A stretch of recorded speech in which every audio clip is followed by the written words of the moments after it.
Salut! I can't forget the day we met. Your eyes so blue, me piercing through. I can't forget the day we met. Your smile so bright, it made me swoon. Our love is like a summer. J'espère que vous allez bien. Aujourd'hui je vous retrouve pour une vidéo que beaucoup d'entre vous m'ont demandé et qui je pense va en aider plus d'un. Comme vous le savez, ceux qui sont en terminale, c'est bientôt Parcoursup, enfin ça va bientôt ouvrir, vous allez bientôt devoir faire vos vœux et tout. Moi je n'ai plus ça à faire, je suis en deuxième année d'études supérieures et je suis bien contente de ne pas avoir à faire mes vœux puisque je sais le stress que ça procure, enfin bref, je connais tout ça donc je suis de tout cœur avec vous. Mais du coup aujourd'hui peut-être que ma vidéo va vous aider puisque je vous retrouve pour vous parler de mes études et de ce que je fais du coup dans la vie. Je pense que ça va être une vidéo assez compliquée puisque je suis en DUT, je vais vous expliquer exactement après dans quelle filière je suis, mais le DUT est passé en BUT et en fait je suis la dernière année en DUT. Oui, j'ai fait la dernière année du bac, la dernière année du DUT. Je fais toutes les dernières années, moi je clôture derrière mon passage. Bref, du coup il va peut-être y avoir quelques changements, du coup je vais vraiment vous parler pour mon cas. Après le corps des matières etc reste le même, mais du coup j'espère que la vidéo vous plaira et du coup je vous laisse tout de suite avec la suite. Alors, pour commencer, il faut savoir du coup que je suis en DUT technique de commercialisation, option système industriel. Je suis du coup en DUT TC-SI. En général, les gens connaissent le DUT TC, donc le DUT technique de commercialisation basique entre guillemets. Mais moi j'ai décidé de choisir l'option système industriel. C'est une option qui se fait uniquement à Lyon. Donc ne cherchez pas l'option dans vos villes si vous n'êtes pas à Lyon, ça sert à rien, vous la trouverez pas. C'est uniquement à Lyon et en fait c'est une option du coup pour avoir un double diplôme à la fin. Donc en fait quand vous êtes en DUT TC normal, vous avez le diplôme de commercial, mais moi à la fin de l'année je vais avoir le diplôme de technico-commercial puisque du coup j'ai des matières techniques et des matières commerciales. En DUT TC normal vous avez seulement des matières commerciales.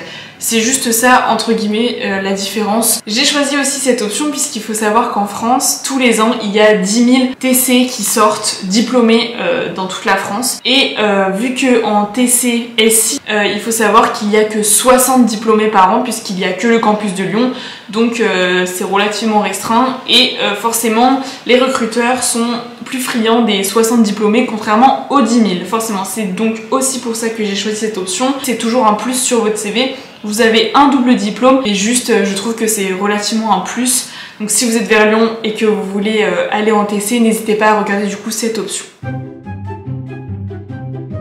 Pour commencer, je vais vous parler du coup en général de ce qui est ma formation, des matières que j'ai, est-ce que ça me plaît et tout. Donc pour commencer, oui, c'est une formation qui me plaît énormément. J'ai bien fait de prendre cette option puisque j'en suis très contente et en plus on apprend vraiment plein de choses. En relation avec le commerce, c'est toujours en relation avec le commerce, vous avez des matières techniques certes, mais c'est des techniques commerciales, donc vous gardez quand même l'aspect commercial.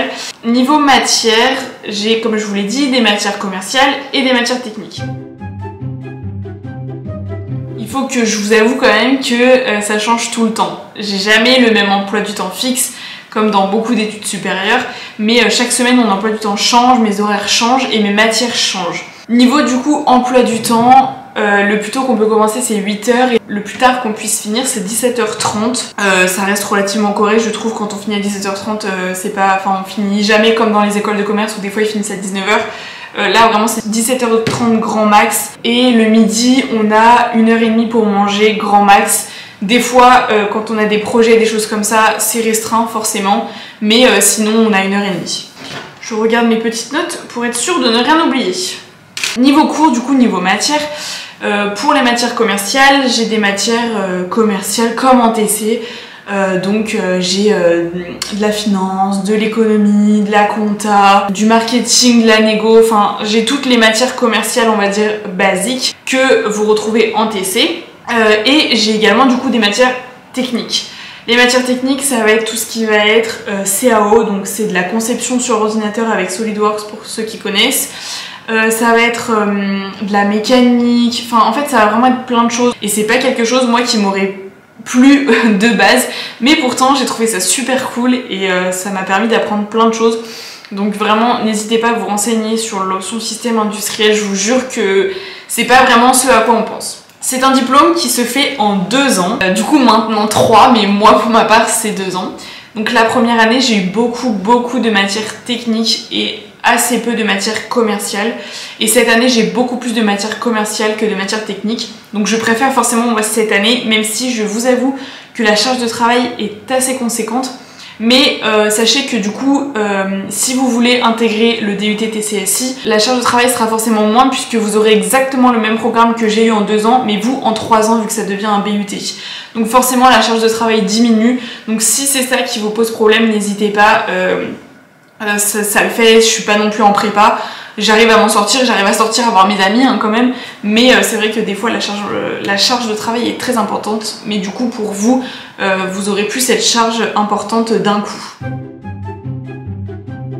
Ensuite, par rapport aux notes, vu que c'est une université, je n'ai pas de semaine de partiel vraiment conséquente où je fais 8h-18h de partiel tous les jours pendant une semaine.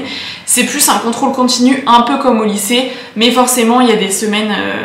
Enfin, on appelle ça les semaines de partiel, mais on n'est pas vraiment en partiel, c'est des semaines de gros DS où on a un DS par jour et forcément là, on a une semaine très conséquente. Mais ça, c'est pareil, c'est en fonction, c'est un peu comme au lycée, si à la fin du semestre, forcément, vous allez avoir plus de contrôle. Bah là, c'est pareil, vous allez avoir forcément à la fin du semestre une charge de travail plus importante, mais ça reste quand même relativement faisable. Ensuite, je sais qu'il y a quelque chose qui peut vous intéresser, c'est surtout le cursus après du coup le DUT. Alors, vu que moi je suis en DUT et vous, si vous allez intégrer ça, ça sera un BUT, ça va sûrement changer, mais pour ma part, du coup, après le DUT, je pense quand même que ça sera relativement pareil pour vous. Vous pouvez intégrer soit une licence basique, vous pouvez vous arrêter après vos études puisque vous êtes diplômé, c'est pas ce que je vous conseille, mais vous pouvez, si vous trouvez un travail, vous pouvez. Si vous avez fait votre alternance en BUT, je sais que vous avez la 2e année et la 3e année possible en alternance. Moi c'était ma 2e année, donc j'aurais pu faire de l'alternance, j'ai pas choisi de faire de l'alternance parce que moi je voulais continuer mes études et j'avais pas besoin de faire d'alternance. Mais si vous êtes en alternance et que votre patron veut vous embaucher après votre BUT, c'est totalement possible. Donc vous pouvez arrêter vos études après le BUT, soit continuer du coup en licence comme je vous l'ai dit. Après vous pouvez intégrer une école de commerce sur concours, sur dossier. Vraiment vous avez un panel de possibilités énormes. En fait vraiment vous pouvez faire ce que vous voulez après le BUT. Juste il faut forcément avoir un bon dossier et être classé dans les meilleurs, ce qui est logique.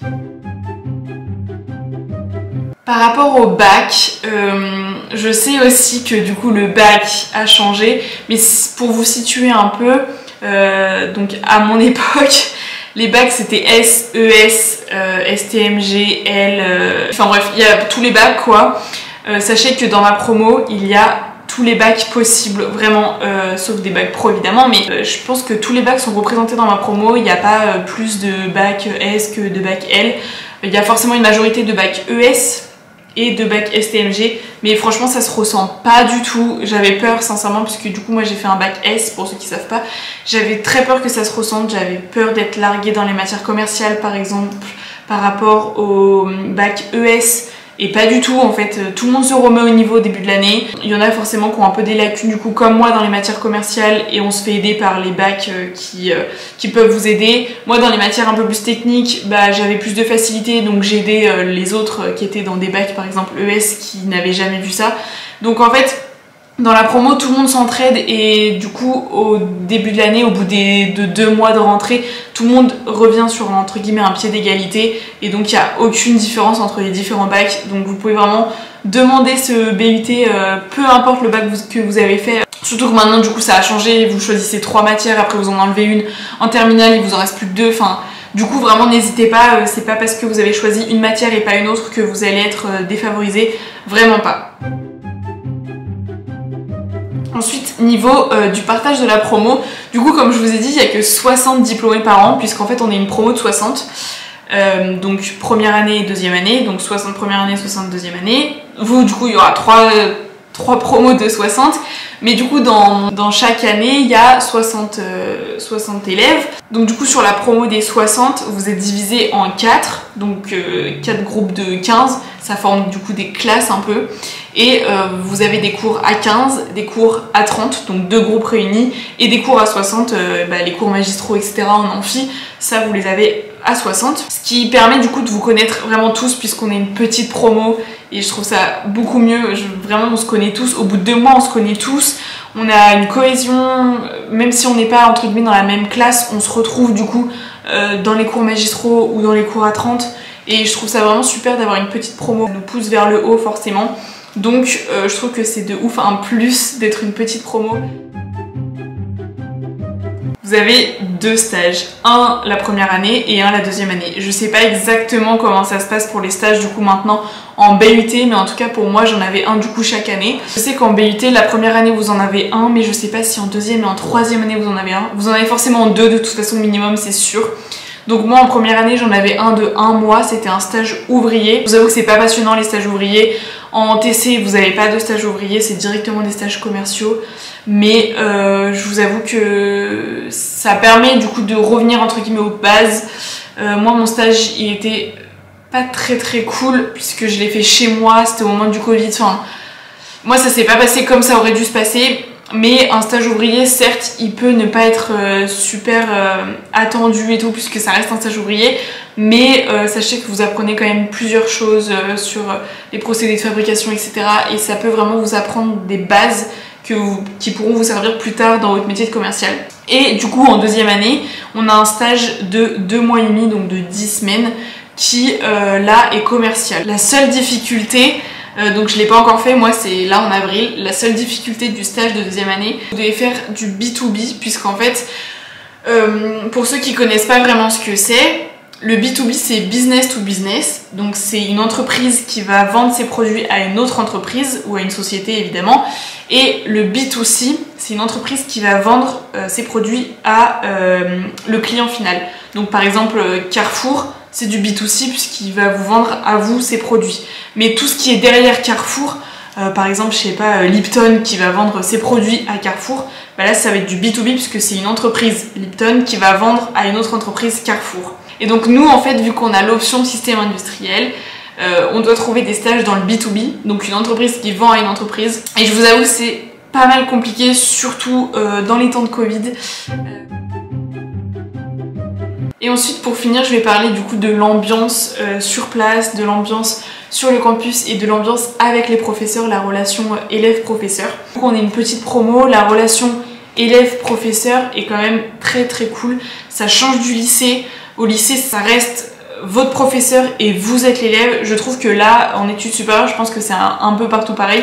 Mais là, moi en tout cas, je vous parle pour mon cas, la relation, elle revient plus à égalité, ce qui fait qu'avant, il y avait les professeurs et les élèves. Et là, je trouve que vous êtes quand même plus, entre guillemets, tous pareils. Il y a moins ce système de hiérarchie, je trouve, qui se fait ressentir. Et ça, je trouve ça plutôt cool, puisqu'au moins, vous avez un problème, vous pouvez aller voir un professeur, il vous aidera volontiers, ils seront toujours là derrière vous. Sachant que du coup, il y a des professeurs où c'est leur métier d'être professeur, ils font que ça. Mais on a aussi des professeurs, ce qu'on appelle vacataires. Et en fait, ce sont du coup des professeurs qui ont une profession à côté, une vraie, qui ne sont pas professeurs à plein temps, et nous partagent en fait leur point de vue par rapport à leur métier.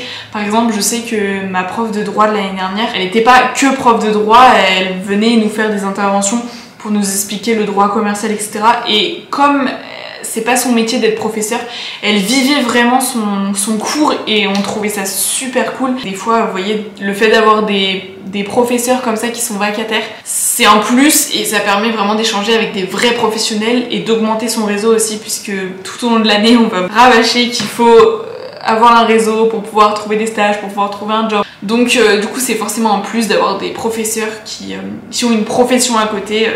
Ça reste forcément un atout. Bon écoutez, la vidéo est maintenant terminée. Je pense que j'ai fait pas mal le tour en gros, en général, de ce qu'était ma formation. Il y a beaucoup de points que j'ai pas dû aborder, mais je pense que la vidéo est relativement longue. Donc n'hésitez pas à me dire en commentaire ou à m'écrire sur Instagram si vous avez d'autres questions. Vraiment je répondrai avec grand plaisir. Et je vous répondrai de la meilleure des façons s'il y a des choses auxquelles je ne peux pas répondre parce que j'ai pas l'information, j'irai voir mes professeurs pour leur demander. Donc vraiment n'hésitez pas, je vous répondrai avec précision. Et si jamais je vois qu'il y a encore trop de questions que j'ai pas abordées, bah, je referai une vidéo, donc n'hésitez pas à vous abonner et je reste vraiment à votre disposition. Je croise les doigts pour vous pour Parcoursup. Je sais que c'est un moment très stressant et il y a plein de vœux à faire, à mettre dans l'ordre, etc. Mais ne vous inquiétez pas, vous aurez forcément quelque chose l'année prochaine. Même si vous n'êtes pas pris en août, sachez que moi j'ai des amis qui ont été pris après la rentrée. Donc ne vous inquiétez pas, mettez surtout une fac. Entre guillemets, vous êtes sûr d'être pris dans la fac. Donc mettez une fac pour être sûr d'avoir quelque chose l'année prochaine. Mais ça, je pense que vos professeurs vous l'ont déjà expliqué. Et je croise les doigts vraiment pour vous. Je vous fais plein de gros bisous et je vous dis à la semaine prochaine pour une nouvelle vidéo. Bisous!